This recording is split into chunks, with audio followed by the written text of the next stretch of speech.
Hello everyone, today I'll show you how to change the HDR resolution setting in Crimson Desert.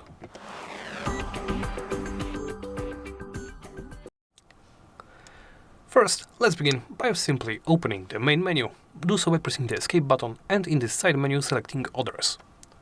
From here, make sure you're in Options and go to Settings. Here, make sure you're in the Video tab. Right below Contrast should be the HDR, High Dynamic Range.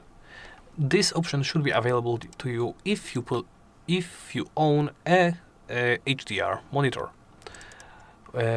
Here you would be able to simply turn this on or off.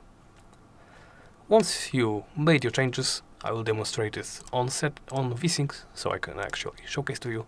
If you managed to enable or disable this, hit apply and hit apply once again. And well, that's it. Thank you for watching and please remember to like, comment and subscribe.